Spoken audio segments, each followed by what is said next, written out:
Alex Pereira responds to Ankalaev saying, I hope you're ready to wrestle for 25 minutes. Alex says, let's see if he can stand for 25 minutes. He can't grapple me for 25 minutes. He's going to have to stand up, and we all know how that's going to go.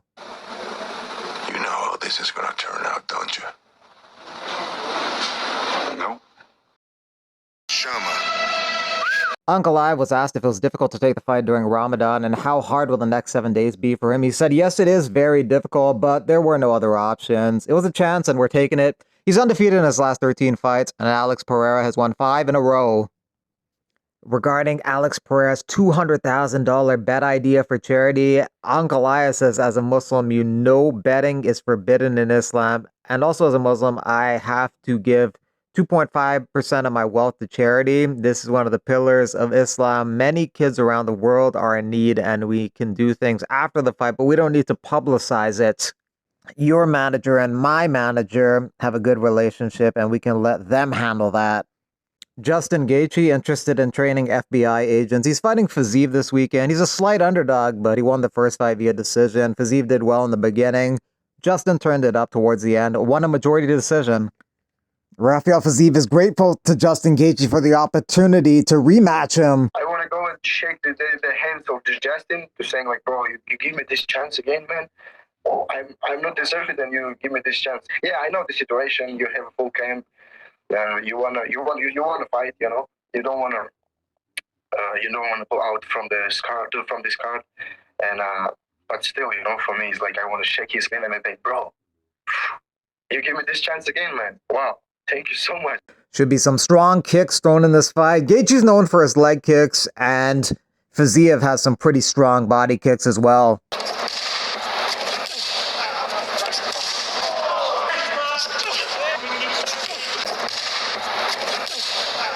MMA fighter Charlie Deca ended up beating up this guy after this happened.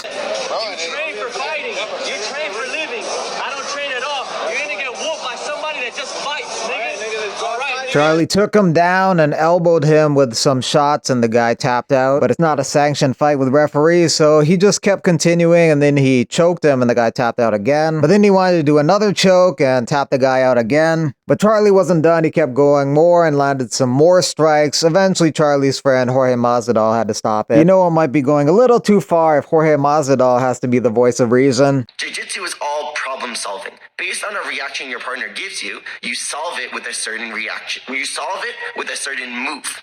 Every reaction requires a different move. Now, if you're just doing jiu-jitsu based on moves, which some people do as well, then you need a lot of force, a lot of strength, a lot of lifting weights in order to do your moves. Why? Because then you have to literally force your partner to give you a reaction that isn't even there. You have to pry their arm open when there's something so much easier to use, which is what is not good in jiu-jitsu either. So if you're doing ecological jiu-jitsu or specific training without actually putting moves into place, you won't even know what you're doing. If you're just doing moves without reactions, then you're just forcing your moves and you're still not doing jiu-jitsu correctly. So if you see what I'm saying, both are super important and you need both in order to do jiu-jitsu. Brandon Royval still dealing with some problems after getting concussed in training, which forced him out of his fight with Manal Kopp over the weekend. Kopp won that, so he might be close to a title shot, but probably the next title shot's going to Kaikar, France. The main struggles I'm dealing with is just my eyes tracking completely and my balance, and those will coincide with each other on making me have headaches, making me nauseous, and all of that. So Ohio tells Whitaker to stop calling guys ahead of you in the rankings after you lose a fight. Let's fight at UFC 317 on June 29th, International Fight Week. UFC seemed to be interested in doing Strickland versus Whitaker next. DDP will probably fight Hamzat next. Amavov may wait for a title shot, and if Whitaker fights Strickland, that only leaves Adesanya in the top 5 for him to fight. That'd be number 4 and 6. While he's waiting for a fight, Ohio took a grappling match with Brendan Allen the other day in Karate Combat, and he won that via decision. A lot of different speculation about the death of Fiziev, from cardiac arrest, heart attack, to poisoning, and now falling from a window or being pushed from a window. According to Newsweek, Fiziev was found in critical condition near a residential building in Moscow after possibly falling from a third-floor apartment window. A Telegram channel named Baza, linked to Russian security services, indicated his brother suggested it might have been an accidental fall while doing housework. Fiziev had no visible signs of bleeding or injury, which initially clouded circumstances. He later died in the hospital at just the age of 49. A lot of people crap on Apex events. They don't like them. They criticize them a lot. One good thing, though, is, they have that pin drop silence in there so you can hear everything going on. And sometimes you catch some interesting interactions. Like Cody Brundage on the way to the cage, someone in the crowd yells something like, "Don't quit." And Cody's coach, Mark Montoya, swears at him.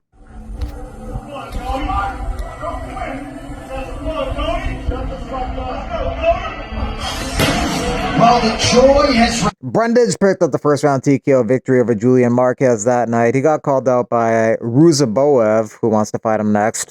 Kayla Harrison, a -700 favorite versus Juliana Peña. At those odds, Peña isn't a bad bet. She's arguably the more well-rounded fighter. She's been in the game longer, fought tougher competition. Harrison looked great in her first fight in the UFC, but in her last fight, she just looked average. Peña is a decent bet at those odds, and Harrison will have to possibly kill herself to make championship weight. This fight is expected to happen at UFC 316 June 7th in Newark, New Jersey. The other title fight supposed to be on that card is Pantoja versus Kaikar France, so that card is just sort of mediocre. I'm here in Jamaica on vacation. Once I get back to the state, it's on and popping, straight business. I'm ready to conquer, dethrone everyone in this tournament. New champion, new crowd, refreshing, and rejuvenate by myself, my spirit, my soul. Yeah, let's go. The winner. V-Chain's going to pay Power Slap $76 million over the next 6 years to become the naming rights sponsor of its events. Dana White says that he's negotiating 2 other sponsorship-style deals that would bring Power Slap's combined rights deal to above $35 million this year. Press conference on Tuesday for Misfits Boxing. Dylan Dennis will be there and his opponent KSI, as well as Darren Till and Darren Stewart, who are fighting on that card. It's at 8 Northumberland Avenue in London, free and open to the public.